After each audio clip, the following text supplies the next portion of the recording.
राम राम। हम बड़े सौभाग्यशाली हैं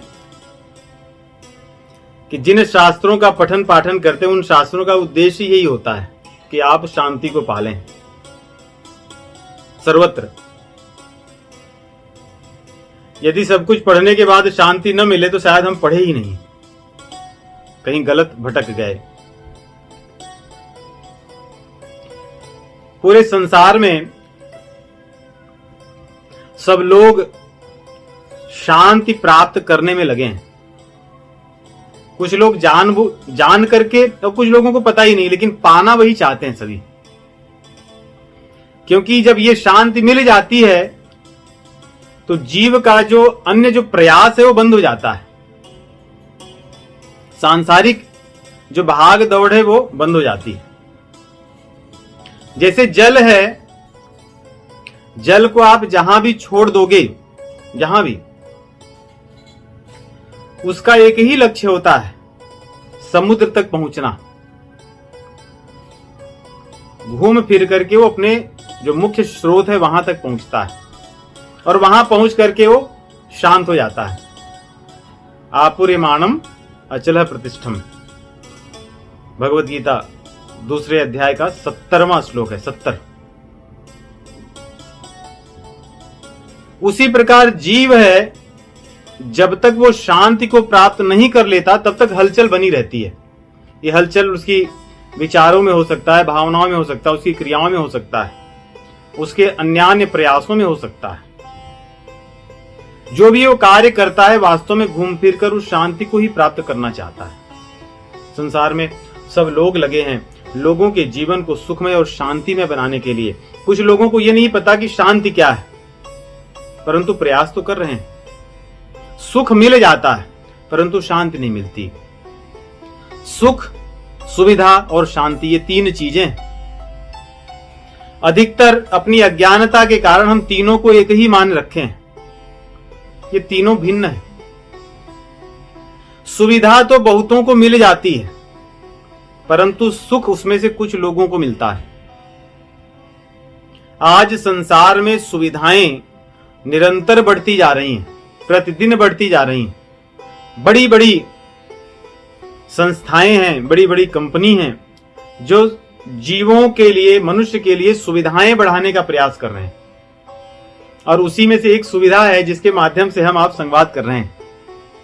यह भी एक सुविधा है, परंतु उस सुविधा से सुख मिल जाए ये निश्चित सुनिश्चित नहीं है। यदि हम चाहें तो मिल सकता है, लेकिन उस सुविधा से दुख भी मिल सकता है।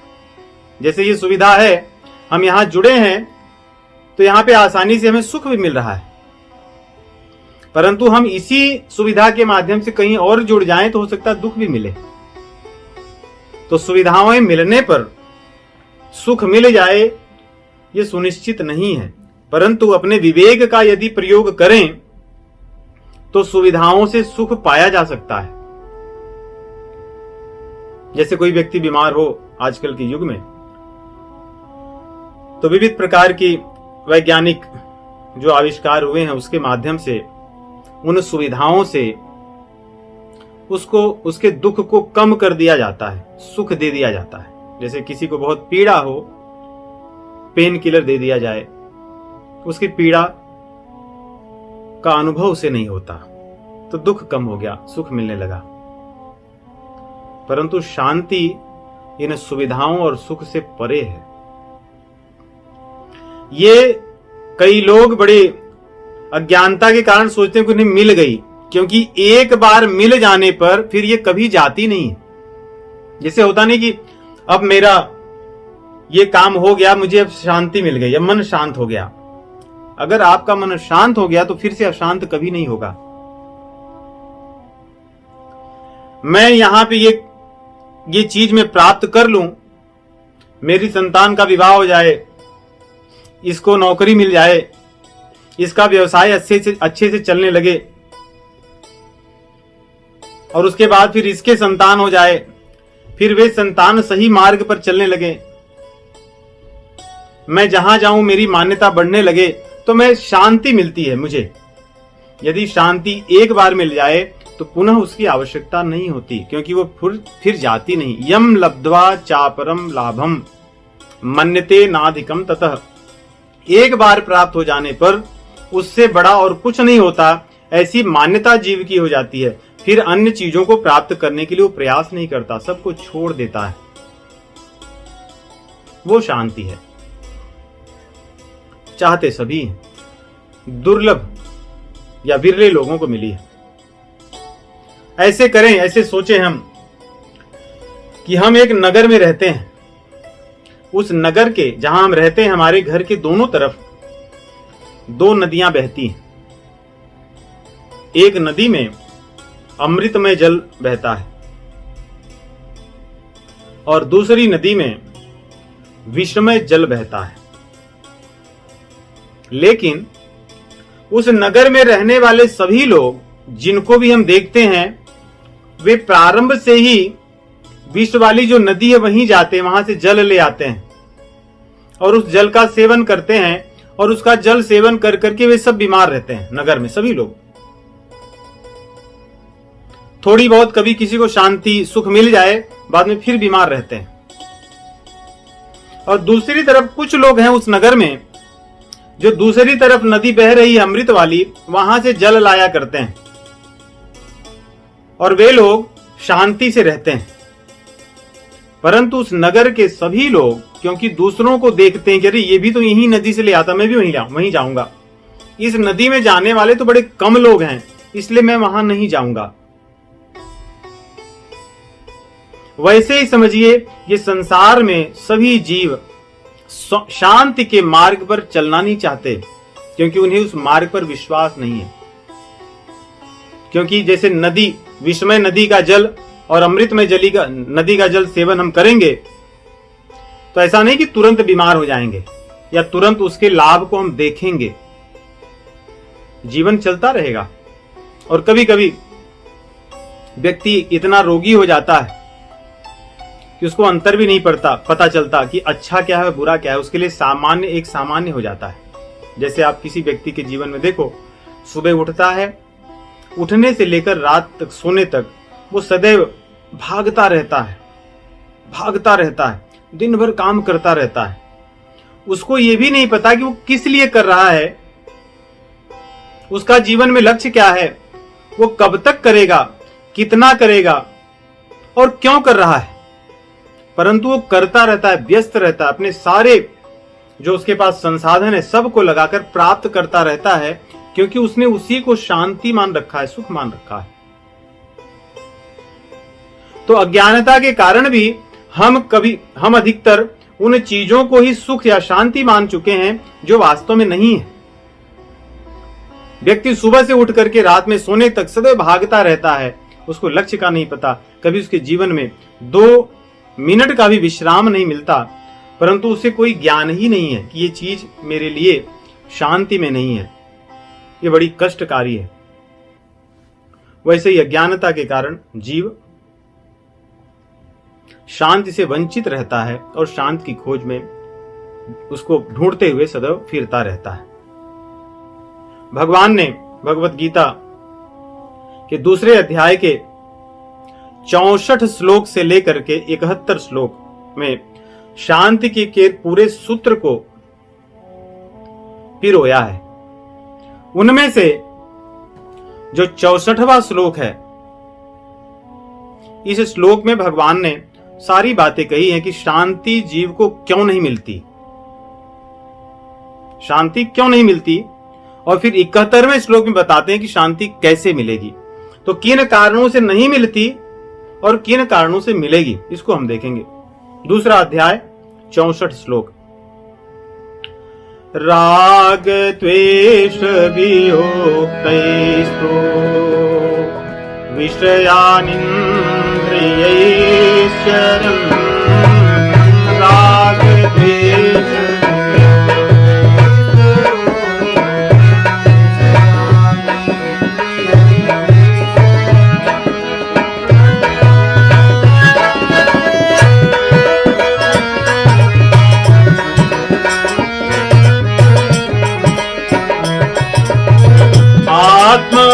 आत्मवैश्वर्विधे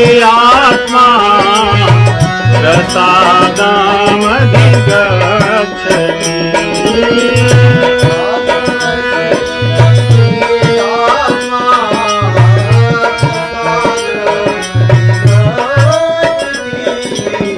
आत्मवश्य विधेयात्मा प्रसादमधिगच्छति।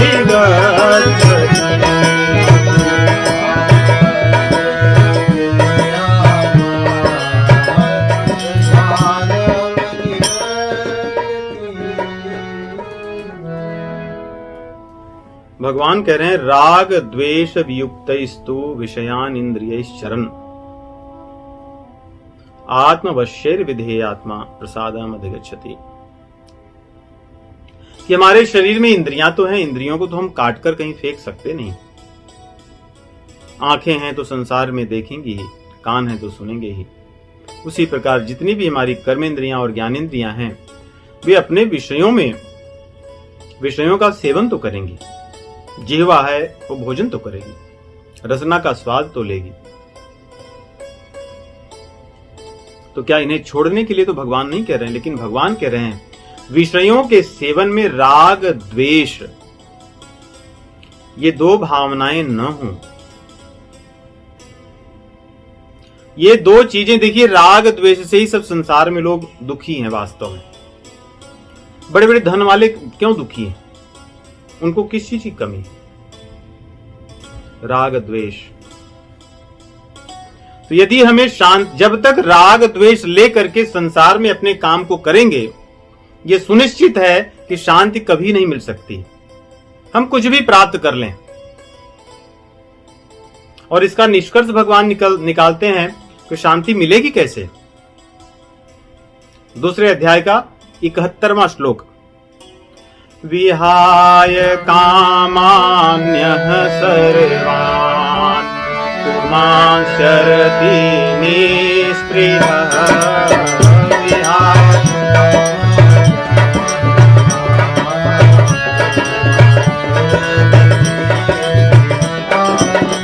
निर्ममो निरहंकारः स शान्तिमयधिगच्छति।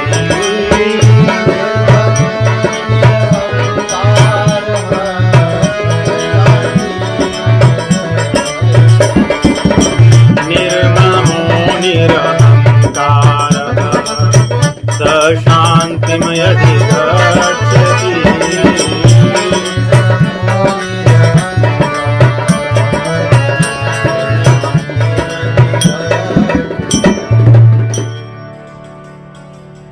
निर्ममो निरहंकारः विहाय कामान्यः सर्वान् पुमान् चरति निःस्पृहः।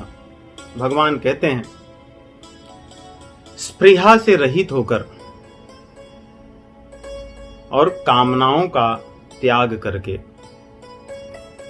निर्मम और निरहंकार होकर, ये चार चीजें कह रहे हैं। ऐसा करके जो अपने कर्तव्य कर्म को करेगा उसको शांति मिल जाएगी, अन्यथा नहीं मिलेगी। नास्ति बुद्धिरयुक्तस्य न चायुक्तस्य भावना न चाभावयतः शांति अशांतस्य कुतः सुखम। भगवान कहते हैं जिसको शांति नहीं मिलेगी उसको सुख नहीं मिलेगा। अधिकतर हम उल्टा सोचते हैं, हमें लगता है कि हमें सुख मिल जाएगा फिर शांति मिलेगी। लेकिन वास्तव में यदि शांति नहीं मिली है तो सुख तो मिल ही नहीं सकता। जैसे किसी व्यक्ति के पास सब कुछ हो, धन वैभव, यदि उसे पता चले कि उसके परिवार में किसी व्यक्ति की कल मृत्यु हो जाएगी तो उसके पास सुख सुविधा तो है ही, परंतु शांति उस क्षण मुक्त हो चली जाएगी तो शांति के न रहने पर उसको सुख कुछ नहीं मिलना। कई लोगों के पास सब कुछ होता है लेकिन उनका स्वास्थ्य अच्छा नहीं होता, तो मन में शांति नहीं रहती। जीवित तो अभी भी हैं परंतु मन में शांति इस बात की नहीं है कि कल कुछ बुरा हो जाएगा। इसलिए शांति के लिए जीव के मन में जब शांति होगी तो सुख मिलेगा। तो भगवान ने दो श्लोक जो कहे हैं इनमें दो भाग हैं। एक भाग है दैवीय गुणों का और एक भाग है आसुरी गुणों का। जैसे मैंने दो नदियों की बात की,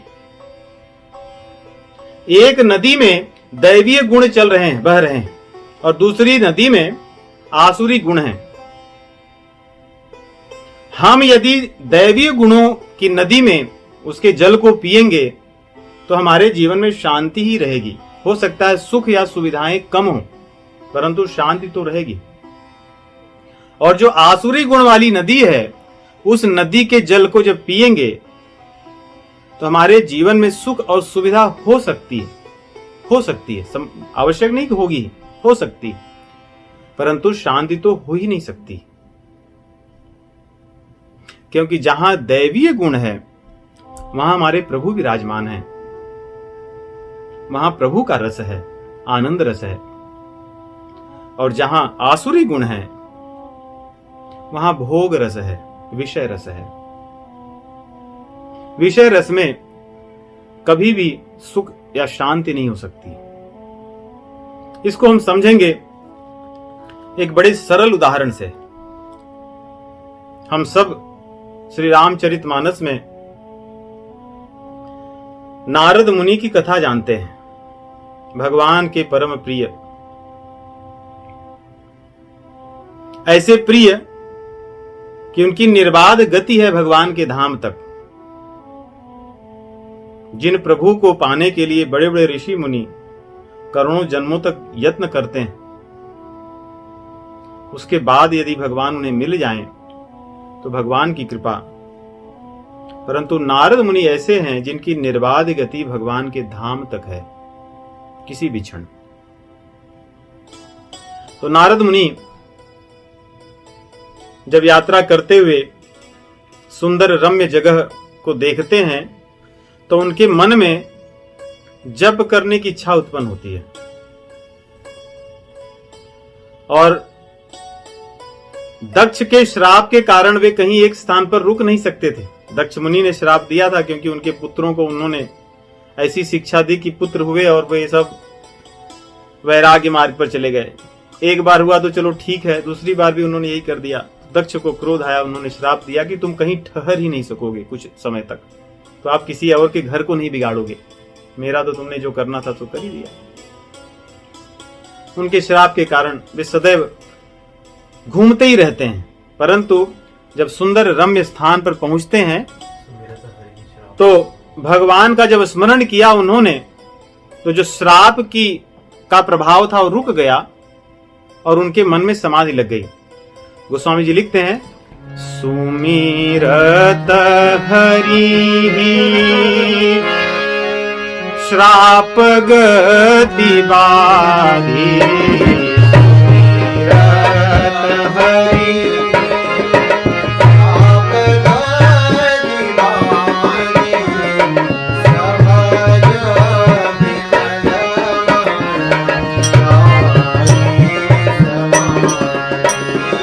सहज विमल मन लागे समाधि।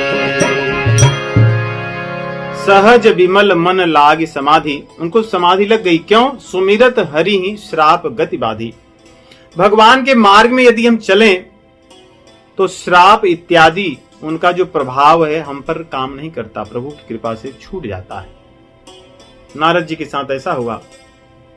देवताओं को लगा कि नारद जी इंद्रलोक को पाना चाहते हैं। इंद्र जी ने काम देवता को बुलाकर कहा कि इनके मन में क्षोभ उत्पन्न करके इनके तपस्या को भंग कर दो, जिससे ये इंद्र न बन सके अपने तप के कारण। काम देवता भी देवताओं की सहायता करने के उद्देश्य से दौड़े आए। उन्होंने बड़ा प्रयास किया, बहुत कुछ करने के बाद हार गए। तब जाकर के नारद जी के चरण में गिर गए। नारद जी तो अपनी समाधि में मस्त थे।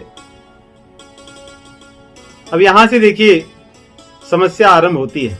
अब तक तो सब कुछ बढ़िया था कि भगवान की कृपा से वे समाधि में थे। काम देवता ने बड़े प्रयास किए, उनको कुछ कर नहीं पाए। अब काम देवता जाकर उनके चरण में गिर पड़ते हैं। नारद जी ने अपनी आंख खोली, बोले कि आप? बोले कि हाँ। काम देवता ने उनकी प्रशंसा की कि प्रभु आप महान हैं। बोले क्या हुआ? बोले कि मैंने बहुत प्रयास किया, आपकी समाधि नहीं भंग हुई। बोले अच्छा? बोले हाँ। प्रसन्न हो गए। यहीं से अहंकार आरंभ हुआ कि मैं काम को जीत चुका। और उन्होंने बड़ी प्रसन्नता से उसे कहा कि कोई बात नहीं, आप जाइए। और मन में उनके हलचल होने लगी कि मुझे तो पता भी नहीं था और काम देवता मुझसे हार गया। दौड़े गए भगवान शिव जी के पास। अब देखिए यहां पे अहंकार था। भगवान शिव जी के पास जाकर उन्होंने अपनी प्रशंसा स्वयं अपने मुख से की। भगवान शिव जी बोले क्या बात है? बोले ऐसी सारी कथा बता दिए। बोले प्रभु जैसे आपके साथ हुआ था वैसे मेरे साथ भी हुआ। लेकिन कहे तो नहीं, लेकिन मन में सोचने लगे कि शिव जी को तो क्रोध भी आ गया था, मुझे तो भी नहीं हुआ। और शिव जी ने तो अपने नयन को उघारा था, तब जाके काम नष्ट हुआ था। मुझे तो नयन भी उघाड़ने की जरूरत नहीं पड़ी, वो स्वयं आके मेरे चरणों पर गिर पड़ा। यदि तुलना की जाए तो भगवान शिव जी से भी अधिक श्रेष्ठता मेरी तपस्या में, मेरी समाधि में थी। इस प्रकार अहंकार उनके मन में बढ़ गया। अब भगवान शिव जी क्योंकि दयालु हैं, आशुतोष हैं, करुणा के सागर हैं, उन्होंने दूर तक देख लिया कि काम अहंकार का बीज तो इनके हृदय में उग आया है। अहंकार का बीज ही सब कुछ काम कराता है। अंततः देखिए जो हमारे कारण शरीर है वो अज्ञान अहंकार का ही शरीर है। इसलिए भगवान शिव जी ने देखा कि अब ये बाकी सब चीजें कराएगा, इसलिए उन्होंने नारद जी के भले के लिए उन्हें बड़ी प्रेम से कहा कि ठीक है, बात आपने मुझे बता दी, अब इस बात को किसी को मत कहिएगा। अगर मान लो आपकी इच्छा हुई भी किसी को कहने की तो प्रभु को तो कभी नहीं कहिएगा। हरि के यहां जब आप जाओगे, नारायण के यहां, उन्हें मत कहिए। बोले ठीक है। ऐसा कह के चल दिए। मन में विचार करने लगे कि भगवान शिव जी के मन में मेरे लिए ईर्ष्या है। क्योंकि मैं उनसे श्रेष्ठ हो गया हूं। जब हमारे मन में ईर्ष्या होगा तो दूसरों के मन में ईर्ष्या के भाव को हम देखने लगेंगे। वहां से चले। भगवान शिव जी की आज्ञा को न मान करके, मैं इसलिए बात कह रहा हूं कि हम देखिए आरंभ कहां से किए? समाधि से। समाधि जो शांति है, परम नैष्ठिक की शांति है। यहां शांति कैसे नारद जी की भंग होगी? धीरे धीरे हो रही है। अहंकार का बीज आया, भगवान शिव जी के बारे में द्वेष की भावना उत्पन्न हुई, या उनके मन में लगा कि ये मेरे से ईर्ष्या करते हैं, और उनकी आज्ञा का उन्होंने भंग कर दिया। और भगवान के पास जाकर सारी बातें विस्तार से समझाए। कामचरित नारद सब भाखे। रामचरित कहने वाले नारद जी भगवान के पास जाकर कामचरित बताए, उसकी लीला का वर्णन किए और अपनी महानता का गुण गाए। भगवान ने देख लिया कि इनके भीतर जो शिव जी ने देखा था बीज, अब उसमें अंकुर आ गया है। बीज जो था अब वो अंकुरित हो चुका है, अब विशाल वटवृक्ष की तरह बढ़ेगा। भगवान ने लक्ष्मी जी से कहा कि इसके पहले कि ये बड़ा हो इसको उखाड़ देते हैं हम लोग मिलके। तो बोले ठीक है। तो उन्होंने लक्ष्मी जी को कहा कि आप अपनी लीला का विस्तार कीजिए, अपनी माया का। उन्होंने एक नगर बसाया, उस नगर में स्वयं राजकुमारी बनी। माया से उन्होंने राजा का नाम शीलनिधि राजा और श्रीनिवासपुर नामक नगर, उसकी कन्या बनी। और नारद जी वहीं से चले आ रहे थे और ऐसे नगर को देख करके उनके मन में उत्सुकता हुई कि ये ऐसा नगर, ऐसा तो कभी नहीं देखा। देखिए कामना कैसे धीरे धीरे चल रही है। जैसे मैंने जो श्लोक पढ़े 2:71, उसमें भगवान कहते हैं विहाय कामान्य सर्वान पुमान शरत निष्प्रिय। जो स्प्रिया है, स्प्रिया अर्थात कामना के पहले की बात। जब किसी चीज से हमारा मन जुड़ता है तो सबसे पहले स्प्रिया होती है, थोड़ी सी हलचल होती है, बाद में फिर कामना होती है कि नहीं करना है। तब नारद जी के मन में उत्सुकता आई, ये स्प्रिया चलने लगी कि देखते हैं क्या है। वहां गए, उस कन्या का स्वयंवर हो रहा था। देख करके इनके मन में काम भाव जागृत हुआ। कामना जगी कि जब विवाह ही हो इसका हो रहा है तो क्यों ना मेरे साथ हो। इतना श्रेष्ठ मैं व्यक्ति हूं, भगवान के धाम तक मेरी निर्बाध गति है, काम को वैसे भी जीत चुका हूं, क्रोध तो मेरे आसपास नहीं घूमता। भगवान शिव जी इतना सब किए थे, उनका विवाह पार्वती जी के साथ हुआ, वो भी तो योगी है। तो अपनी तुलना भगवान शिव जी से करने लगे हर चीज में, तो क्यों ना मेरा भी विवाह हो जाए, मैं तो योगी है ही हूं ही। और शिव जी से बड़ा योगी हो चुका हूं अब। ऐसा करके गए और वहां देखे तो एक से एक सुंदर राजा थे। मन में सोचने लगे कि इनकी सुंदरता तो मुझसे अधिक है, मेरा तो यहां कुछ होना नहीं, मेरी दाल नहीं गलेगी। तो मन में विचार किया अब किया क्या जा सकता है। देखिए कामना जागृत हो गई, कामना जागृत होगी तो या तो पूर्ण होगी तो क्रोध हो, लोभ बढ़ेगा, पूर्ण नहीं होगी तो क्रोध होगा, और भय भी होगा कि हो जाए तो ठीक है। और उस कामना की बीच में जो लोग आएंगे उनसे ईर्ष्या होगा, द्वेष होगा, कलह होगा, यही होता है कामनाओं के कारण। अब नारद जी भगवान के पास जाकर के प्रार्थना करने, मांगने लगे। मांगता कौन है? कौन मांगता है सांसारिक चीज, विषय वासना को कौन मांगता है? नारद जी भगवान से जाके सुंदरता मांग रहे हैं। हर ईश्वर मांगो सुंदरताई। जो व्यक्ति कभी किसी से कुछ नहीं मांगता था, जाहि न चाहिए कबहू कछु तुम सन सहज सने, वो कामना के वशीभूत होकर भगवान से सुंदरता मांग रहे हैं। ये चैतन्य महाप्रभु कहते हैं न धनम न जन्म न सुंदरीम कविताम वा, मेरे को न धन चाहिए, न जन चाहिए, न सुंदरीम या सुंदरता, कुछ नहीं चाहिए। क्योंकि जो भगवान के भक्त हैं, जो योग मार्ग में चलने वाले, जो योगी हैं, क्या वो सुंदरता चाहेंगे? कितने दिन तक रहने वाली है सुंदरता? कुछ दिन बाद तो चली जाएगी। तो क्या उसको नारद जी सुंदरता भगवान से मांग रहे हैं, वो भी किस लिए? सुंदरी को पाने के लिए। न धनम न जन्म न सुंदरीम, तो सुंदरी को पाने के लिए वो सुंदरता भगवान से मांग रहे हैं। आरंभ हुआ था अहंकार से, अशांति के बीज धीरे धीरे बढ़ने लगे, सुंदरी को देख करके भागने लगे, भगवान के पास दौड़े कि हरि सन मांगो सुंदरताई हो ही जात गहर हुआ तो भाई, अगर मैं देर करता हूं तो गड़बड़ हो जाएगी, इसे जल्दी करो। मतलब जब अशांति होती है तो व्यक्ति के भीतर हलचल उत्पन्न करती है, इसीलिए किसी के पास समय नहीं रहता, हर व्यक्ति परेशान है। नारद जी जिनको अचल समाधि लगी थी, काम देवता द्वारा किए गए सभी प्रयासों को उन्होंने क्षण भर में भंग कर दिया, वे नारद जी उसी के वशीभूत होकर दौड़ रहे हैं। काम ने सोचिए कैसे उनको वशीभूत कर लिया, केवल एक काम करके, उनके चरण में गिर करके। अगर वो चरण में गिर करके प्रणाम न किया होता तो नारद जी को कुछ नहीं होता।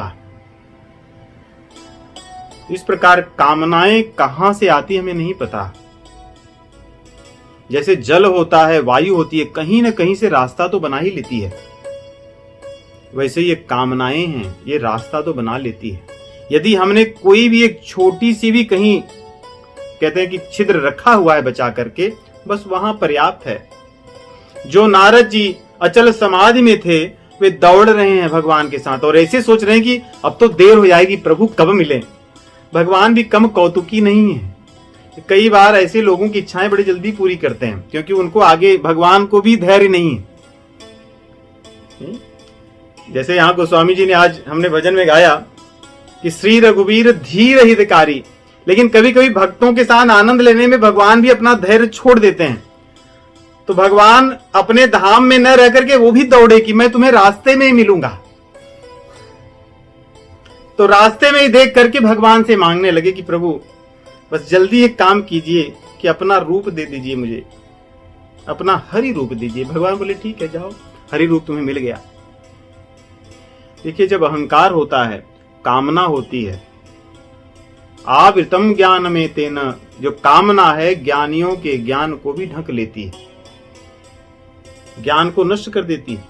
नारद मुनि के साथ बैठे हुए अन्य जो लोग थे, भगवान ने उनको अपना रूप दे दिया, अपना अर्थात हरि का रूप, बंदर रूप दे दिया। प्रसन्न हुए चले आए। कामना के वशीभूत जीव वास्तव में बंदर की तरह ही दिखता है, कुरूप रहता है, सुंदरता उसमें नहीं होती, उसके व्यवहारों में नहीं होती, उसके विचारों में नहीं होती। आप कभी भी कामना के वशीभूत जो लोग हैं, जो अहंकार के वशीभूत हैं, आप उनको देखिए, उनकी चाल को देखिए। जैसे अर्जुन भगवान से पूछते हैं ना, स्थित प्रज्ञ से का भाषा समाधिस्तस्य केशव स्थिति किम प्रभासेत किमासीत ब्रजेत किम।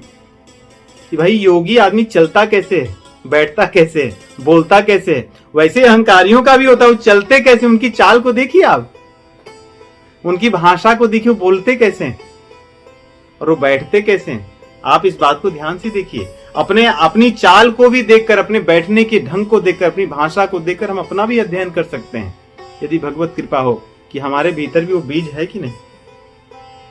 तो नारद मुनि सोचिए, इतने वशीभूत हो चुके हैं अहंकार के और कामना के। लोभ के तो हो ही गए, तो अहंकार भी आ गया, लोभ भी आ गया, कामना भी आ गई। 3 चीज तो आ चुके हैं। और भगवान से उन्होंने रूप मांगा, भगवान दे दिए। अब अंधे हो चुके हैं। क्यों? क्योंकि अब मोह हो गया। मोह क्या करता है? मोहन अंध कीन्ह केहि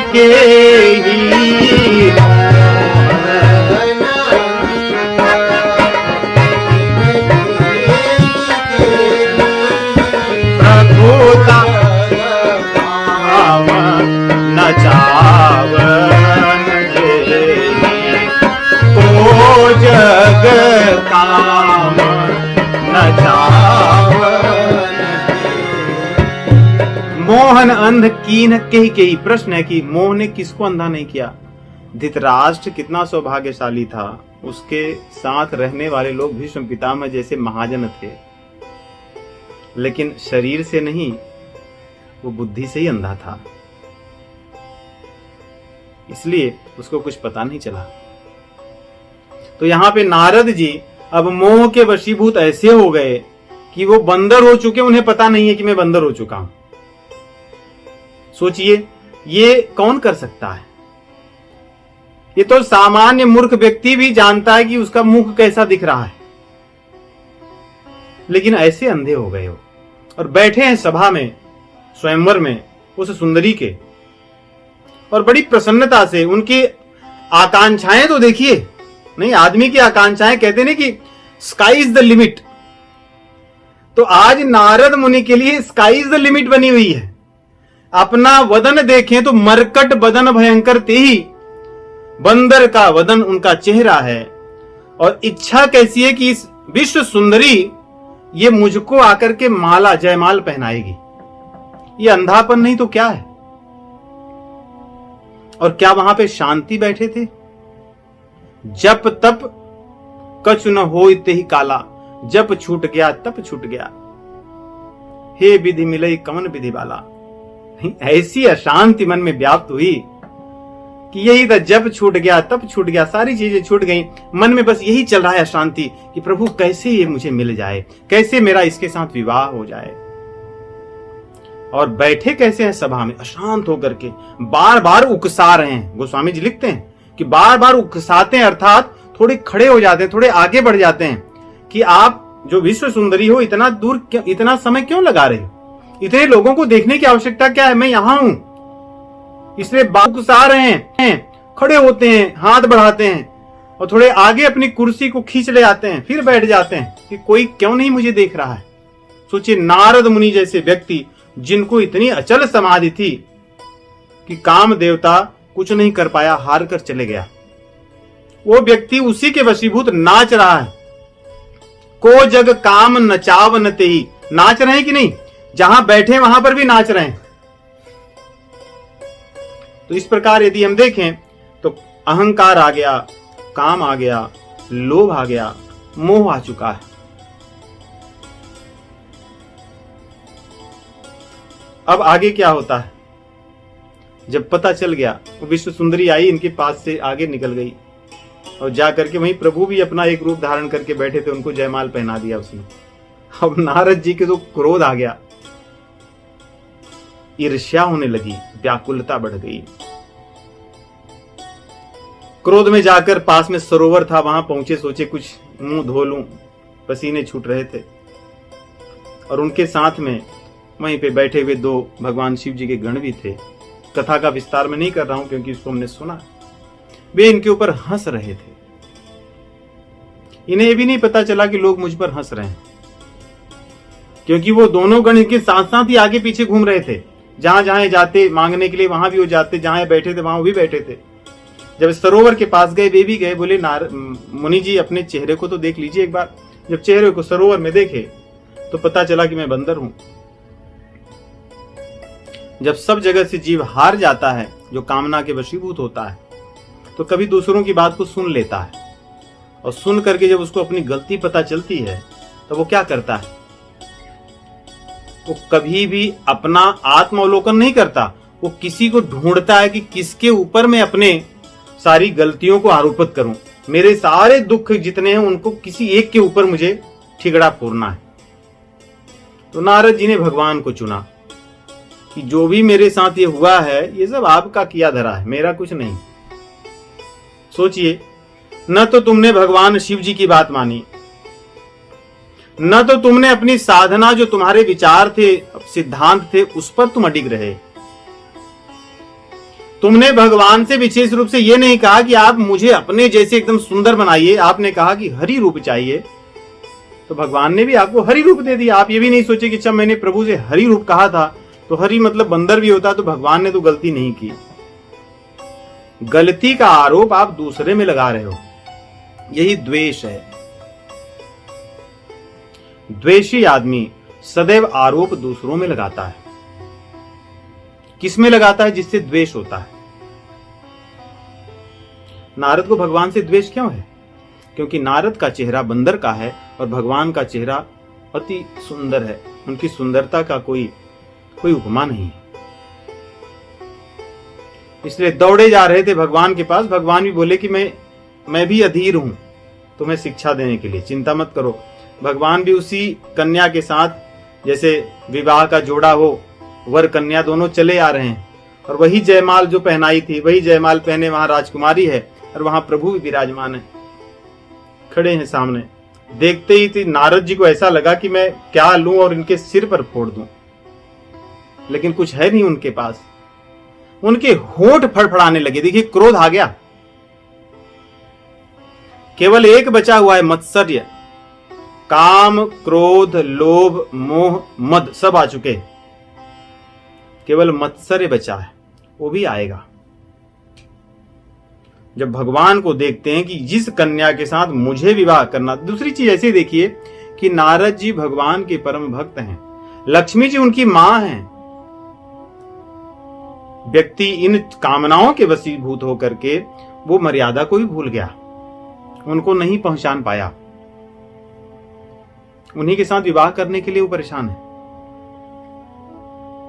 जब भगवान को देखते हैं, क्रोध में होंठ फड़फड़ाने लगते हैं, कहते हैं तुम बड़े छली आदमी हो तुम।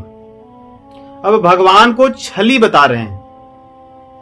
दूसरा, भगवान को कह रहे हैं तुम ईर्ष्यालु हो। भगवान बोले मैं? बोले हाँ तुम मत्सर्य वाले व्यक्ति हो। बोले मैं? बोले हाँ तुम कभी भी दूसरों का भला नहीं चाहते। भगवान बोले मैंने क्या किया? बोले तुमने मेरा विवाह नहीं होने दिया, स्वयं का कर लिया। क्या आपको मेरा एक विवाह ठीक नहीं लग रहा था? एक विवाह में कर लेता तो क्या हो जाता?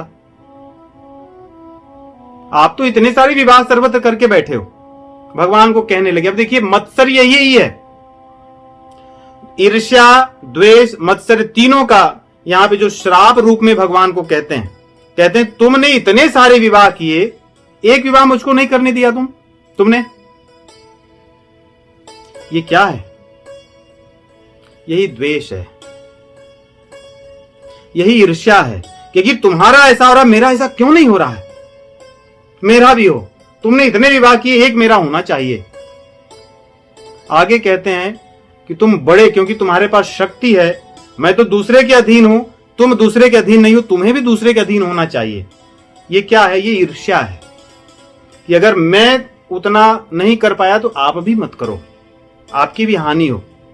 यदि मेरी हानि हो चुकी है, अगर आपकी नहीं हुई है तो मैं प्रयास करूंगा कि आपकी भी हानि हो। कह रहे परम स्वतंत्र न सिर पर कोई, भावई मन ही करूं तुम सोई। तुम अपनी मनमानी कर रहे हो। सोचिए, मनमानी नारद जी कर रहे हैं कि मनमानी भगवान कर रहे हैं? लेकिन बुद्धि उल्टी हो गई है। यही है, जब व्यक्ति कामनाओं के अधीन हो जाता है, क्रोध के अधीन हो जाता है, मद मोह के अधीन हो जाता है, तो सब चीजें विपरीत दिखती हैं, क्योंकि तम के तामसिकता के अधीन होता है। सर्वार्थान विपरीताश्च बुद्धि सा पार्थ तामसी। सब चीजें विपरीत हो जाती हैं तामसी व्यक्ति की। जिनकी पूजा करते थे, जो पूजनीय प्रभु हैं, उन प्रभु के साथ इतने उद्दंडता से बात कर रहे हैं। क्या हुआ? परुष वचन कहने लगे, कठोर वचन। विनम्रता चली गई। कौन ले गया? राग और द्वेष ने। राग कहां हुआ? उस कन्या में राग हुआ। द्वेष किससे हुआ? भगवान से। मन में जो शांति थी कहां थी? कहां रह गई? नष्ट हो गई। इतना ही नहीं रुके, अब आगे देखिए। मत्सर्य, इतना मत्सर्य क्या होता है? एक तो ईर्ष्या होती, उससे काम चल जाता है आदमी की उतनी हानि नहीं होती, ये इतनी नहीं जलाती जितना मत्सर्य जलाता है। मत्सर्य कहते हैं ना कि जैसे जले हुए पे नमक का काम करता है। किसी आदमी की किसी से न जमती हो और उसको बताओ कि भाई उनको तो कल करोड़ रुपए की लॉटरी लग गई है। अब उसका उद्देश्य तो ये होगा कि उसकी वो लॉटरी कैसे कैंसिल हो जाए, कुछ तो ऐसा हो कि कुछ गड़बड़ हो जाए उसका। 1 करोड़ की लॉटरी लगी, अगर 2 करोड़ का नुकसान हो जाए तो ठीक है। ये मत्सर्य है। ईर्ष्या में जीव का उद्देश्य होता है कि मैं भी वैसा हो जाऊं, और वो वैसा हो जाता तो फिर शांत हो जाता है। लेकिन मत्सर्य ऐसा है, उसको शांति नहीं मिलती तब तक कि जब तक जिसके साथ मत्सर्य है उसका नाश नहीं होता। इसलिए नारद जी का विवाह नहीं हुआ, कोई बात नहीं। अब भगवान को कह रहे हैं कि तुम्हारा अब आगे मैं विवाह नहीं होने दूंगा। अगर विवाह हो भी गया तो तुम्हें मैं वैवाहिक सुख से वंचित करवाऊंगा, मेरा श्राप है।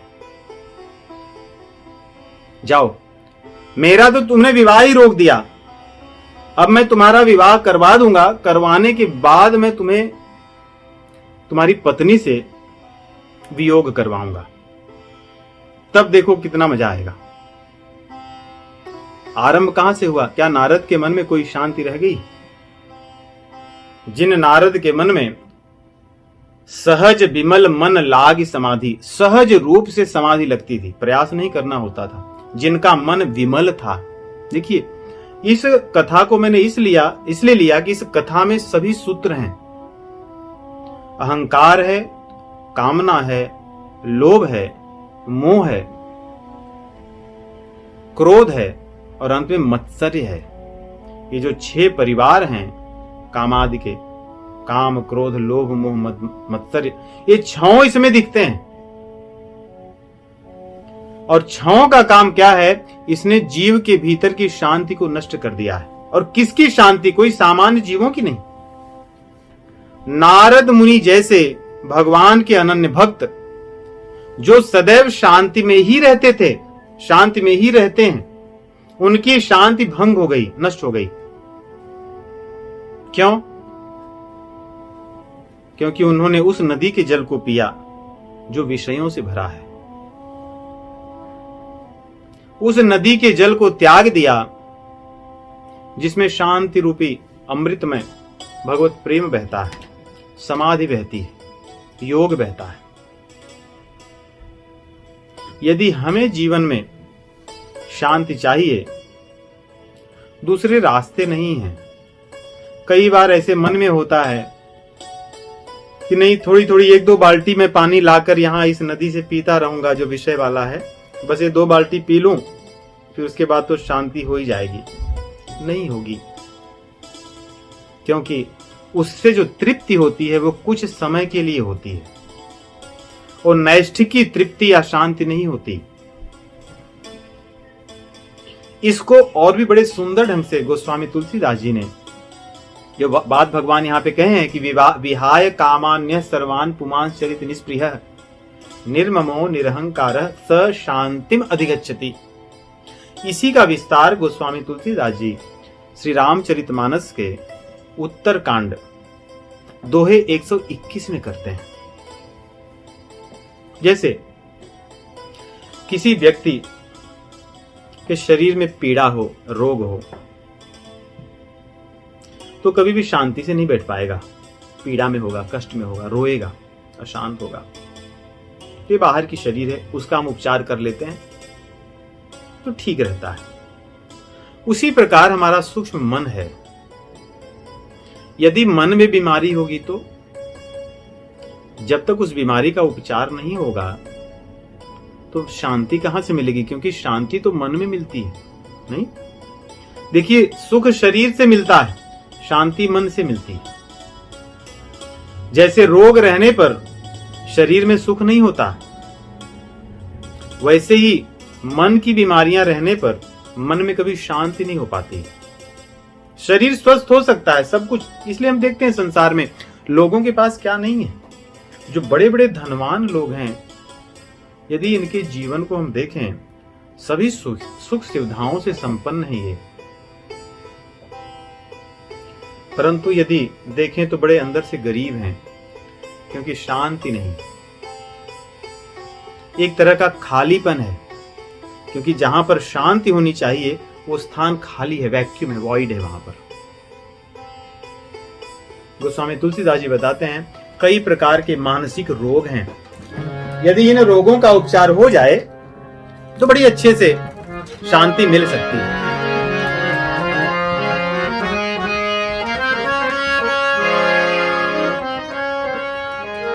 किसी आदमी के शरीर में यदि एक रोग हो,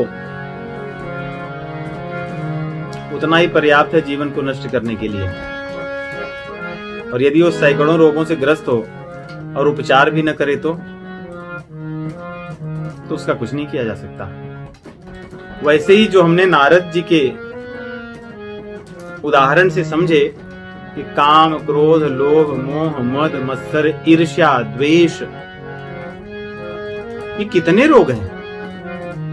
इसमें से अगर एक भी रहे ना तो वो पर्याप्त है नाश करने के लिए। जैसे हमारे शरीर में गोस्वामी जी बड़ी सुंदर उपमाएं दे रहे हैं, कह रहे हैं शरीर में आयुर्वेद के अनुसार वात, पित्त, कफ, ये 3 तत्व हैं।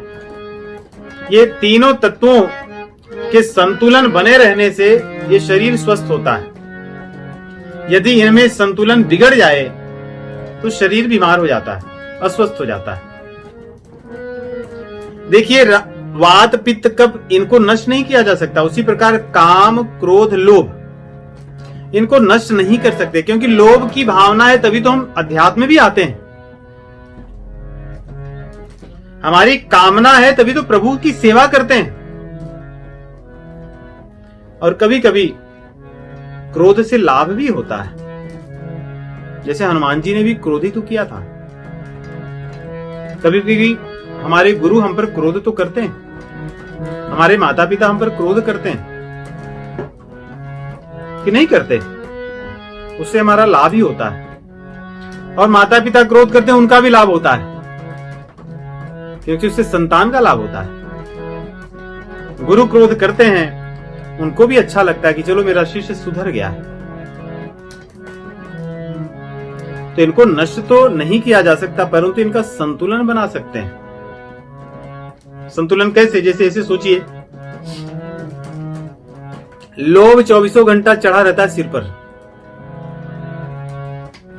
अगर वो उसी की तरह क्रोध 24 घंटा चढ़ा रहे तो जीवन असाध्य हो जाएगा। तो क्रोध कभी कभी 1 मिनट, आधा मिनट, महीने 2 महीने में कभी आए, फिर भी जीवन चलता रहता है, उतना बुरा नहीं होता। अगर यही लोभ की तरह चढ़ जाए तो, और कामनाएं भी लोभ की तरह नहीं रहती, वो भी कभी कभी रहती हैं, आती हैं, पूरी हो जाती हैं, फिर चालू होती हैं। ये चीज पाने की इच्छा थी, मिल गई, फिर नई चालू होती, कुछ समय शांति रहती है। इस प्रकार इनका देखें तो ये भी ऐसा नहीं कि सदैव और उतनी मात्रा में रहती है। लोभ सदैव रहता है, कामना आती जाती है, और क्रोध कभी कभी रहता है। फिर भी उसको हम कहते हैं चलो भाई जीवन ठीक ठाक चल रहा है। गोस्वामी जी इनकी उपमा देते हैं, हम इनको पढ़ेंगे और इनको अपने जीवन में धारण करेंगे शांति को पाने के लिए। कहते हैं कि मोह यही सब चीजों की जड़ है।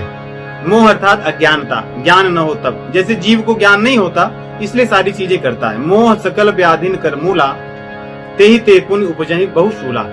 यदि मोह नष्ट हो जाए तो सब चीजें ठीक हो जाएंगी, क्योंकि तब ज्ञान हो जाएगा। परंतु आगे कह रहे हैं, काम बात कफ लोभ अपारा, काम बात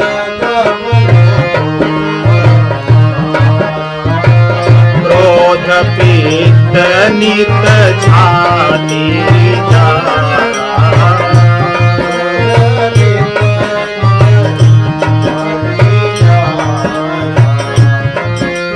काम जो है ये वात है और लोभ जो है वो कफ है। सबको जकड़े रहता है, सांस नहीं लेने देता। इसलिए लोभी आदमी के पास सांस लेने की समय नहीं होती है, व्यस्त रहता है सदैव। क्रोध पित्त छाती को जलाता है। यदि पित्त अधिक हो जाए शरीर में, उसी प्रकार जिसके भीतर क्रोध हो सदैव जलता रहता है वो अग्नि में। और यदि तीनों अधिक हो गए तो कह रहे हैं ये तीनों भाई हैं, काम क्रोध लोभ। यदि इनमें प्रेम बढ़ गया तो आपका सर्वनाश निश्चित है। प्रीति करई जो तीनों भाई,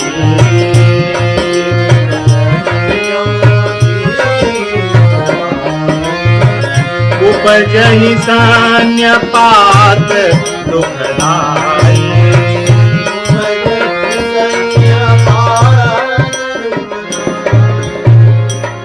अगर ये तीनों मित्रता कर ली और तीनों बढ़ गए तो सन्निपात रोग हो जाता है। मृत्यु के समीप आए हुए व्यक्ति के तीनों तत्व बढ़ जाते हैं। न बोल सकता है, न सांस ले पाता है, न कुछ कर पाता है। वैसे ही देखिए, कामना व्यक्ति को काम करने के लिए प्रेरित करती है, हलचल होती है शरीर में। चलो वात है, वात के माध्यम से ही तो शरीर में हलचल होती है। और क्रोध व्यक्ति को जलाती है, उसकी शक्ति को नष्ट करती है। जैसे पित्त है वो जलाता है और कफ है वो सब जकड़ करके रखती है। लोभ हमारी सभी विवेक को जकड़ देता है, सोचने नहीं देता न्याय क्या है, अन्याय क्या है, भला क्या है, बुरा क्या है, पूरा जकड़ लेता है। इसलिए जब तक ये तीनों रहेंगे असंतुलित, कभी भी शांति नहीं मिल सकती। इसलिए हमें इसका उपचार कराना है। इससे तो सन्निपात रोग हो गया। मृत्यु के समय जो सन्निपात होता है, न बोल सकता है, न सांस ले सकता है, न चल फिर सकता है, कुछ नहीं कर सकता। शरीर की सारी गतिविधियां बंद हो जाती हैं। आगे कहते हैं विविध प्रकार से दो और रोगों की चर्चा करते हैं। एक दाद होती है और एक खाज होती है, खुजली जिसको कहते हैं। एक दाद होती है, अंग्रेजी में मुझे नहीं पता क्या कहते हैं, परंतु दाद की विशेषता यह होती है कि जब उसको खुजलाओगे तो बड़ा अच्छा लगता है और बाद में पीड़ा देती है। और खुजली ऐसी होती है कि हमेशा जलते रहती है। उसको खुजलाते रहो जलती रहती है, न खुजलाओ तो ये भी जलती रहती है। गोस्वामी जी कहते जो ममता है ये दाद रूपी रोग है। सब जहां जहां ममता, मेरा मेरा मेरा मेरा मेरा मेरा मेरा, तो अच्छा तो लगता है दाद की तरह, लेकिन बहुत कष्ट देती है। क्योंकि जिसको मेरा मान रहे हो, अब वो जैसे चलेगा वैसे आप नाचोगे। ये बड़े कष्टदायक है। अंत में वो कष्ट देना ही है। इसलिए ममता अच्छी तो लगती है, लेकिन बड़ी भयंकर रोग दाद है ये। और खुजली रोग है ईर्ष्या। इसको आप खुजलाओ तो न खुजलाओ तो कष्ट बढ़ा देती है, बैठी रहती है अंदर। किसी से कह दो तो भी पीड़ा, न कहो तो भी पीड़ा। आदमी लेकर घूमता रहता है, कह नहीं पाता। ऐसी बड़ी भयंकर बीमारी है। तो जिसको दाद हुई हो, जिसको खुजली हुई हो, उसका मन का कभी शांत रह सकता है? देखिए जिनको हुई है, परेशान है, कोई कार्य नहीं कर सकते, सदैव मन उसी में लगा रहता है। इसलिए यदि हमारे भीतर ये ईर्ष्या और ममता ऐसी जड़ कर गई है तो जीवन में कभी शांति नहीं मिल सकती। हम कितना भी भजन करते रहें, कुछ भी करें, यदि ये बीमारी ठीक नहीं हो रही है तो चिंता का विषय है। इसलिए यदि हमें शांति को प्राप्त करना है, इस बीमारी का निदान ढूंढना चाहिए, वैद्य के पास जाकर इसका उपचार ढूंढना चाहिए। आगे और कुछ बीमारियों की बात कहते हैं। कहते हैं कि हर्ष विषाद ग्रह बहुताई। कुछ ग्रह रोग भी होते हैं जिससे आदमी मानसिक रूप से बीमार हो जाता है। देखोगे उसके ऊपर प्रभाव पड़ता है ग्रहों का। जो ज्योतिष शास्त्र को जानते हैं उन्हें पता होगा, अपने कर्मों के अनुसार जीव जिस समय जहां जन्म लेता है उसके अनुसार उसकी कुंडली बनती है, और कुंडली के जो ग्रह होते हैं उसके जीवन में वो एक परिस्थितियां उत्पन्न करते हैं जिससे उसको शारीरिक मानसिक बाधाएं होती हैं, व्याधियां होती हैं। कह रहे हैं उसी प्रकार हर्ष और विषाद करने वाला आदमी कि कुछ अच्छा हो गया तो उछड़ने लगेगा और थोड़ा सा बुरा हो गया तो मुंह निकाल कर बैठा रहेगा।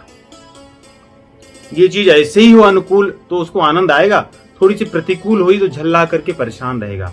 ऐसा मान लो ये हर्ष और विषाद एक ग्रह है, वास्तव में ये राहु केतु शनि है जो उसको कभी शांत बैठने नहीं देंगे। इसलिए हर्ष और विषाद भी ये हमारे बीमारी है। कई बार होता है नहीं कि घर में दो बच्चे हैं, दोनों को उनके मनपसंद की ही चीजें दो आप, एक पूरी घर को सिर पर उठा के घूमता है और एक बेचारा अपने कार्य में मस्त रहता है। और कभी वैसे ही कष्ट दोनों बच्चों को मिल जाए, एक बच्चा अपना धैर्य से ठीक ठाक रहता है, दूसरा पूरे घर को सिर पर उठा के नाचता है कि मेरे साथ ऐसा हो गया।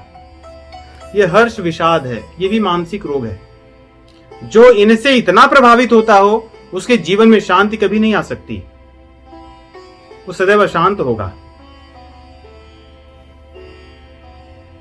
इसलिए धैर्य की आवश्यकता है। जिसके जीवन में धैर्य नहीं, इसलिए भगवान कहते धीरज तत्र न मुह्यति, जो धीर होगा वही शांत होगा, उसी के जीवन में शांति आएगी। और जिसकी भावना प्रगाढ़ होगी, भगवान कहते हैं कि न चाभावयतः शांति, यदि आपकी भावना प्रगाढ़ नहीं है आपके जीवन में शांति नहीं आ सकती। भावना अर्थात देखिए, यदि किसी को कुछ मिल जाए वो क्यों इतना बहुत अधिक प्रसन्न हो जाता है, क्योंकि उसकी भावना बड़ी छिछली है। विषय भोग में उसको रस बहुत मिलता है। और किसी के जीवन में थोड़ी हानि हो जाए क्यों वो एकदम परेशान हो जाता है, क्योंकि विषय भोगों से जुड़ा है, उसकी भावना उतनी दृढ़ नहीं है। इसलिए थोड़ी सी हानि और थोड़े से लाभ में वो उसके बीच में जो हृदय हर्ष और विषाद है वो बहुत अधिक होता है। ये भयंकर बीमारी है। अपने इन रोगों को पहचाने। आगे गोस्वामी जी लिखते हैं कि क्षय रोग अर्थात छाती का रोग होता है, फेफड़ों का रोग जिसको पहले टीबी कहते थे, क्षय रोगी है वो। धीरे धीरे क्षय हो जाता है। ये शरीर श्वास से चलती है, श्वास से प्राण शक्ति पुष्ट होती है। देखिए पृथ्वी तत्व से जो अन्न है, भोजन है, इनके बिना हम बहुत दिन तक जी सकते हैं। उनसे कम दिनों तक जल के बिना जी सकते हैं और उनसे कम समय तक हम अग्नि तत्व की कमी से जी सकते हैं। और उससे भी कम समय पे वायु अगर हमें न मिले तो हम मर जाएंगे। और आकाश ना हो तो आकाश न होने पे हम रहेंगे ही नहीं। जैसे शरीर में बुखार होता है तो भी आदमी घंटे 2 घंटे 4 घंटे 10 घंटे जीता है, बहुत अधिक तापमान का अंतर होता हो। परंतु अगर वायु न मिले तो 1-2 मिनट में मर जाता है। तो वायु से कम समय पे मर जाता है, उससे अधिक समय तक जीवित रहता है। अग्नि की कम अधिक होने से उससे अधिक समय तक जीवित रहता है। जल के मिलने न मिलने से उससे भी अधिक समय तक जीवित रहता है, यदि अन्न भोजन इत्यादि पृथ्वी तत्व न मिले। इसलिए कह रहे हैं क्षय रोग है ये। क्या है क्षय रोग? पर सुख देखी जरनी सोई छई, पर सुख देखी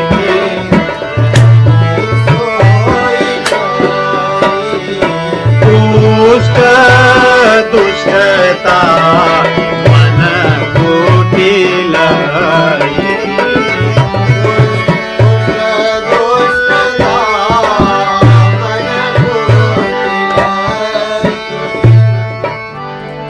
इससे ज्यादा, जैसे हम कहते हैं ना कि बी प्रैक्टिकल, इससे अधिक प्रैक्टिकल और चीज क्या हो सकती है?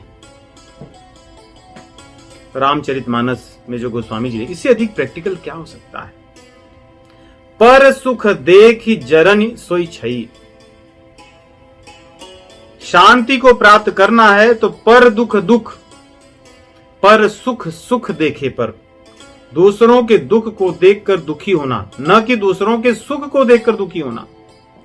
देखो, संसार में जो जीव दूसरों के दुख को देखकर सुखी होते हैं और दूसरों के सुख को देखकर दुखी होते हैं, उनके जीवन में शांति कभी नहीं आती।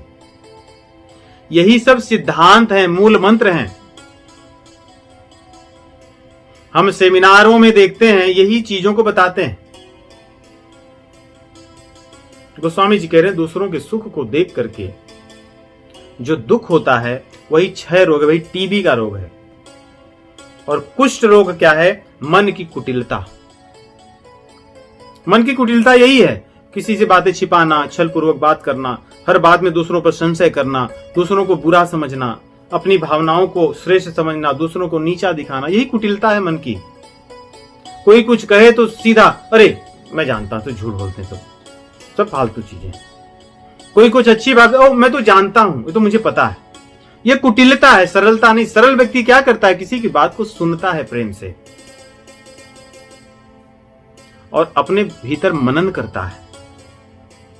कुटिल व्यक्ति सुनते ही कहता है, हाँ तो मैं जानता हूं, मुझे पता है, मैं जानता हूं।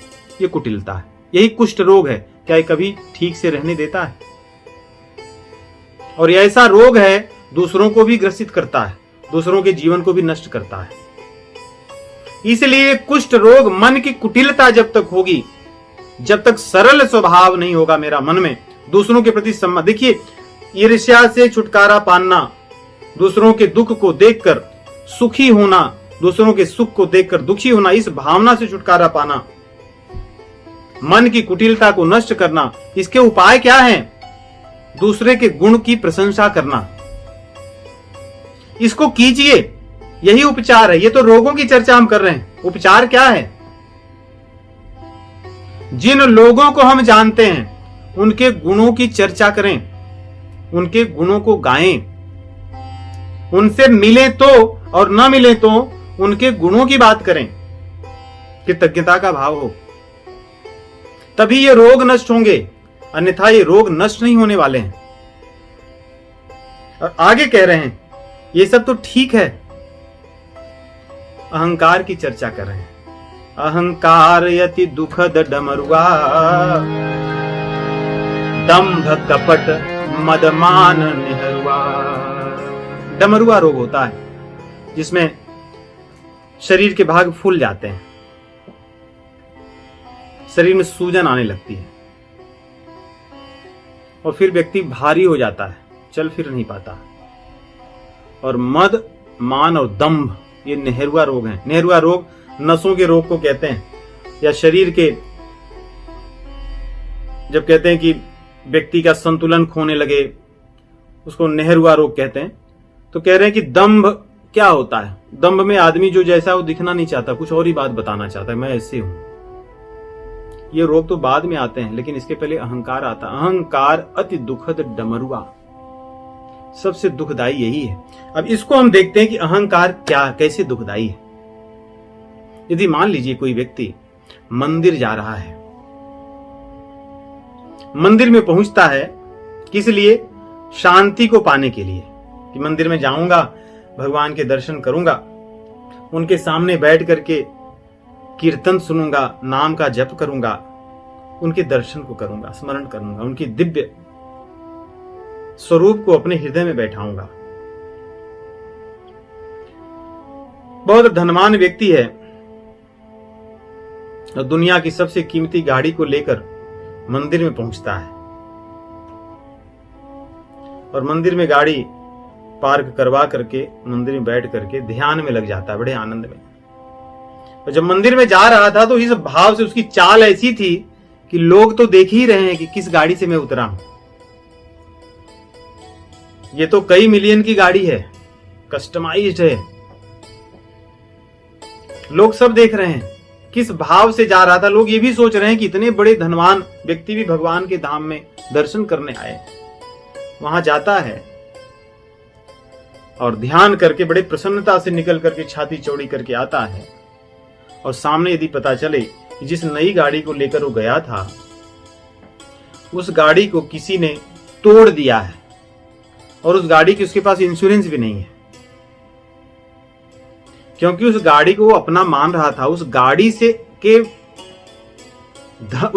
के मूल्य के कारण वो स्वयं को बड़ा समझ रहा था। यही अहंकार है कि किसी चीज के कारण अपने आप को बड़ा करें, बड़ा माने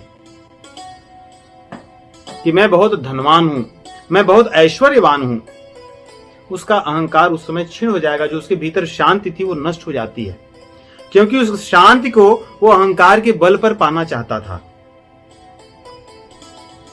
यदि वही व्यक्ति ये किसी और की गाड़ी में बैठ के जाए, उसी गाड़ी में किसी और की हो, तो भले गाड़ी टूट जाए उसकी शांति ज्यों की त्यों बनी रहेगी, क्योंकि उस गाड़ी से उसके भीतर अहंकार नहीं है। और मान लो जिसकी गाड़ी से गया हो वो उसके ही पुत्र की गाड़ी हो, तो वहां पे ममता की भावना होगी, तभी भी उसको दुख होगा, उसकी शांति भंग हो जाएगी।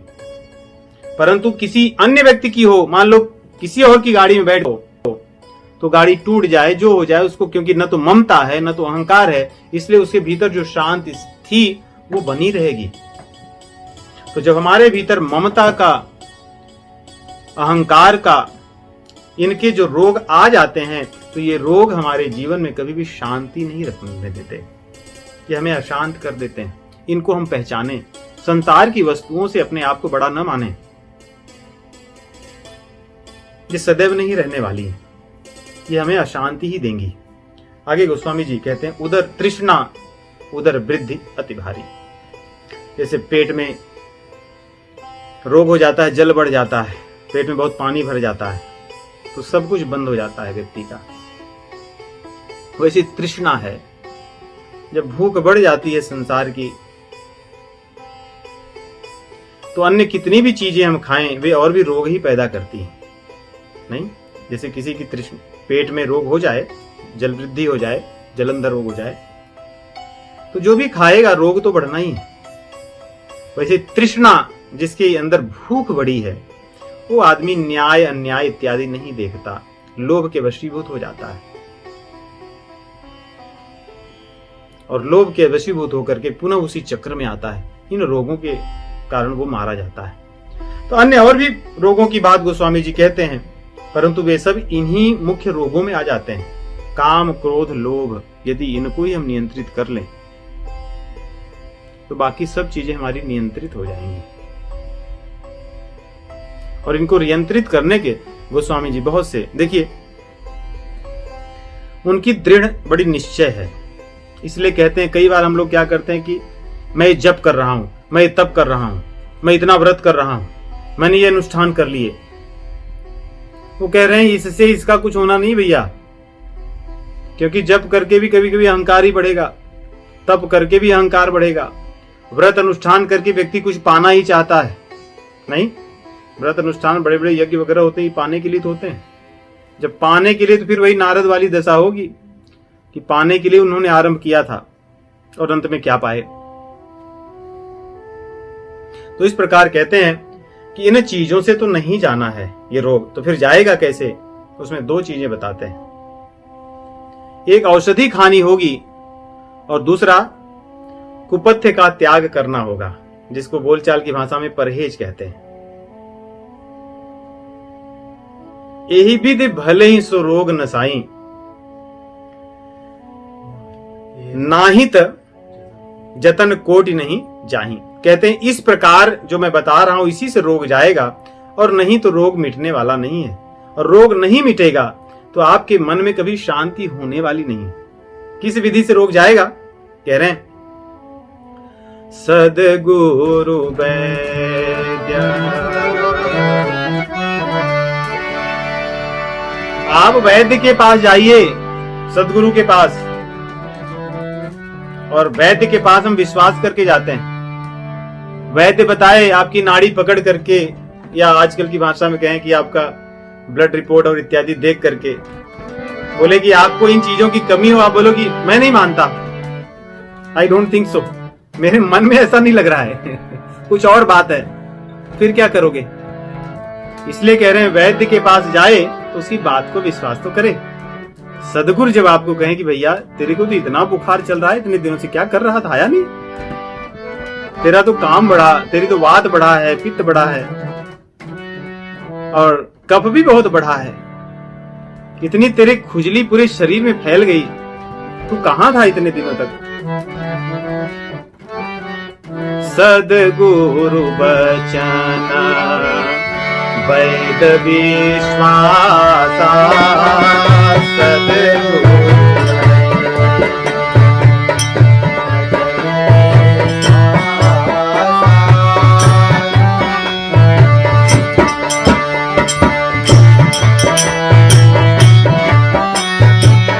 संयम यह न विषय के आसा,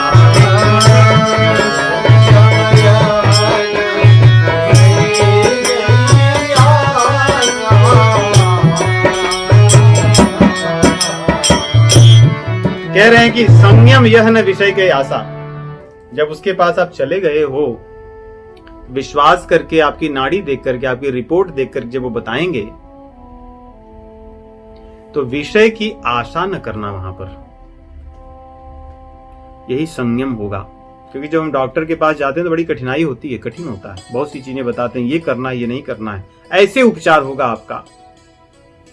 तो उपचार में क्या बता रहे हैं, रघुपति भगति सजीवनी मोहि,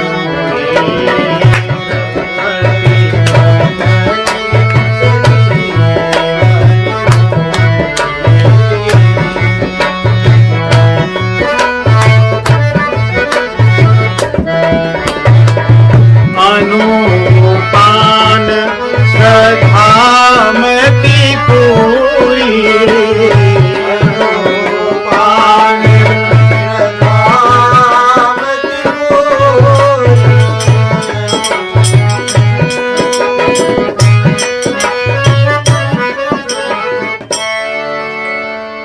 अनुपान श्रद्धा मति पूरी। इसको हम ध्यान से देखें। कह रहे हैं कि वैद्य जो हैं आपको जो कहेंगे उनका विश्वास कीजिए, संयम रखिए, संयम के बिना नहीं होगा। वहां पर भी जाके विषय की आस लेकर के जाओगे तो कुछ काम बनने वाला नहीं है। जैसे हमने कहा कि दो नदियां बह रही हैं, एक विषय की और एक अमृत की। हम डॉक्टर के पास गए, उसने हमें एक अमृत का दिया गिलास, हम बोले हम ये भी एक गिलास दोनों साथ में पिएंगे। कह रहे हैं इस आशा को छोड़कर जाना, इसलिए उनकी बात पर विश्वास करना, और वो आपको एक सजीवनी बूटी देंगे, वो भक्ति रूपी होगी, जो भी आपको जचेगी, जो आपके काम आएगी। आपको हो सकता है नाम मंत्र दें, आपको स्वाध्याय करने के लिए कहें, आपको भगवान की चरण सेवा करने की आज्ञा दें, आपको कुछ और आज्ञा दें, सब मिलाकर के एक आपको पुड़िया बना करके जड़ी बूटी देंगे। उसको खाओगे कैसे? जैसे आयुर्वेद में होता है ना कि मधु को मिलाकर घी के साथ, पानी के साथ, हर चीज का एक अनुपान होता है कि किसके साथ दवा ली जाएगी और इस दवा के साथ ये चीज काम चलेगी, इसके साथ ये काम होगी, वो चीजें। तो कह रहे हैं जो दवाई वो देंगे, उस दवाई को श्रद्धा पूर्वक लेना। यदि आप श्रद्धा से नहीं लोगे तो दवाई काम नहीं करेगी। इसलिए श्रद्धा पूर्वक भगवान के भक्ति रूपी जो जड़ी बूटी वो हमें देंगे, उस जड़ी बूटी को हमें करना है। और जड़ी बूटी को खाते रहें। कैसे पता चलेगा कि लाभ हो रहा है कि नहीं? ऐसा तो नहीं वो पेन किलर दे दिए और हमारा पेन मुझे पता ही नहीं चल रहा, बीमारी बढ़ रही है। गोस्वामी जी कहते हैं समय समय पर देखते रहना कि तुम्हारा रोग ठीक हो रहा है कि नहीं, जांच कराते रहना। और कैसे पता चलेगा? देखिए कह रहे हैं मालूम कैसे पड़ेगा कि मेरा स्वास्थ्य ठीक हो रहा है। इसी से मैं आज के प्रवचन का विराम लूंगा। कैसे पता चलेगा कि हमें शांति मिल रही है? क्योंकि हम अनुभव करेंगे। यदि भोग विलास को पा करके मन में लगे कि अरे चलो यहां से इतना पैसा मिल गया, अब मेरा एक काम बन गया, ये सोचा था ये भी पूरा हो गया, अब मन शांत है, कुछ दिन बाद फिर से अशांत होगा। शांति का अनुभव कैसे होगा? कह रहे हैं जानिय तब मन बिरुज गोसाई, जब उर बल विराग यदि जानी।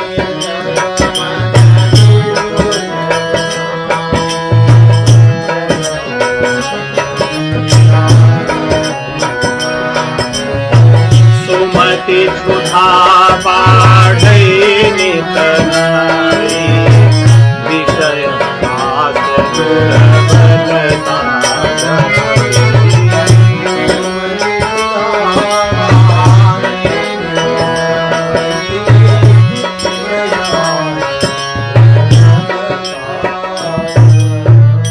हम भक्तों के लिए कई बार होता है ना कि मुझे कैसे पता चले कि मैं सही से चल रहा हूं कि नहीं, भक्ति मार्ग पे, ज्ञान मार्ग पर, अपनी साधना पर।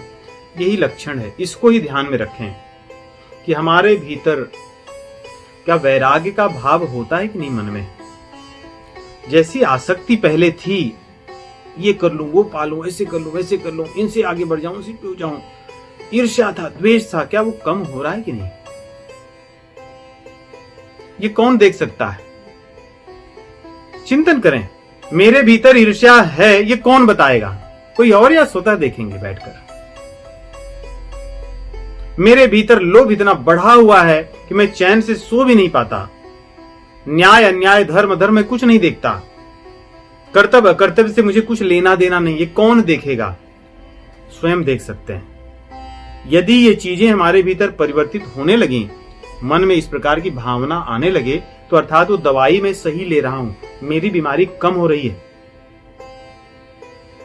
और जैसे पहले वो दो नदियां पुनः आएंगे कि पहले मैं हमेशा उसी नदी से सब पानी लाता था, विषय भोग वाली से, अब बाल्टी लेकर उधर नहीं जाता। कभी कभी अगर चल देता हूं तो फिर लौट आता हूं। विषय आस दुर्बलता गई, वो दुर्बल हो गया। पहले वहीं दौड़ा जाता था, अब कभी कभी अगर जाता हूं तो फिर वहीं रास्ते से लौट आता हूं याद करके, अब इधर लौट कर जाता हूं, इधर दौड़ता हूं जहां पे अमृत मिलता है। इसलिए समय मिलता है, जब मुझे अवसर मिलता है तो मैं किन चीजों के लिए लालायित होता हूं? परोपकार के लिए, सेवा के लिए, या मैं भोग के लिए? अपनी गलतियों को देखने के लिए या दूसरों के लिए? अपनी कमियों को बैठकर ढूंढ करके दूर करने का, या बैठकर एक एक जन का आप नाम ले लो, उनकी 1000 बुराई में बता दूं, एक्सपर्ट हूं मैं उसमें, कुशल हूं। हमारे एक थे, हम तो उनसे मस्करी में ही बोले कि चलो आपको, उनके एक मित्र का हमने नाम दिया, हमने कहा आप इनके बारे में 10 बता सकते हो बुराई? उन्होंने कहा मैं 20 बताऊंगा। और गिनते गिनते वो 100 पार कर गए। और ये मैं कोई काल्पनिक कथा नहीं कह रहा हूं, हमारे परिचय के हैं, और मस्करी में ये बातें करते हुए उनसे, और उनको इसका आभास नहीं हुआ कि बताए आप उनके बारे में, आप 10, 20, 25, 30।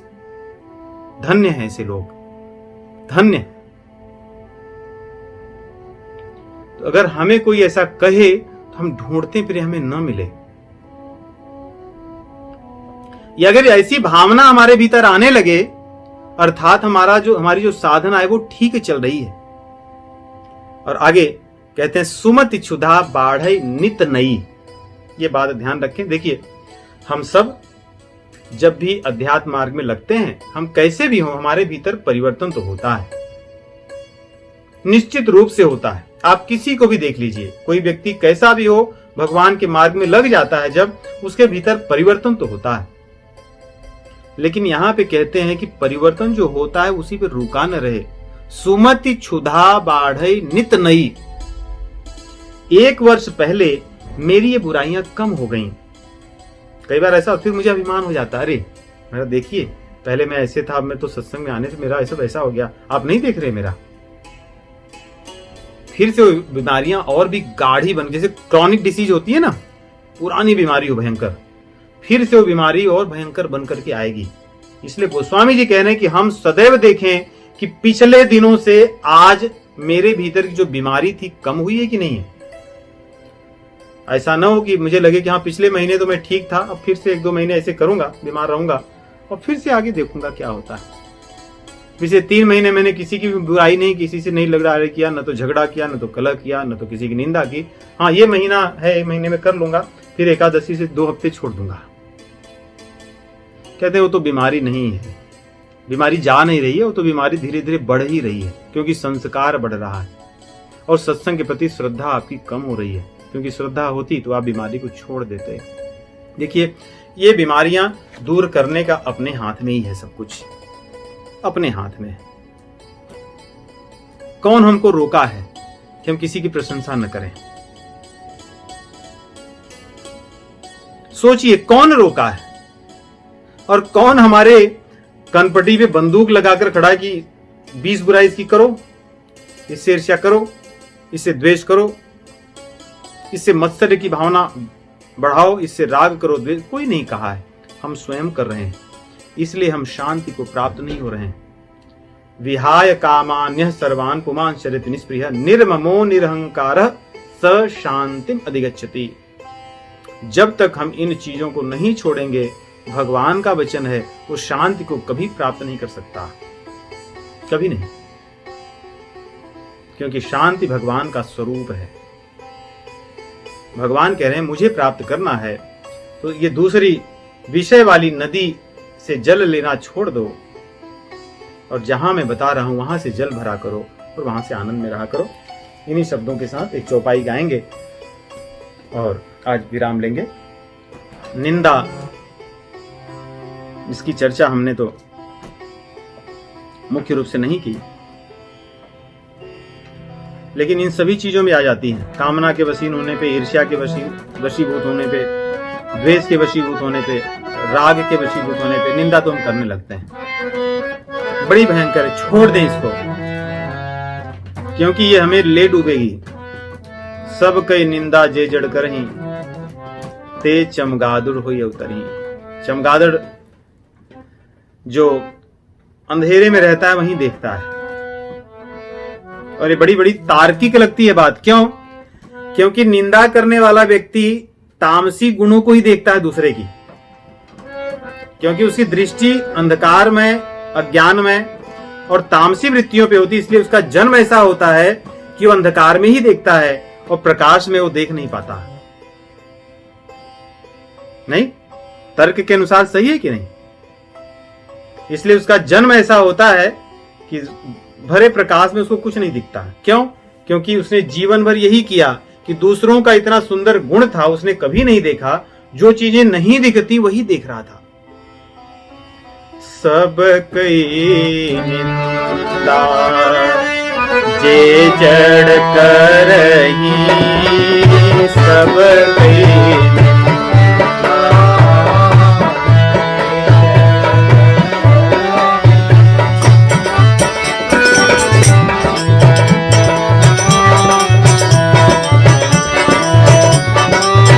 सब कई निंदा जे जड़ करही,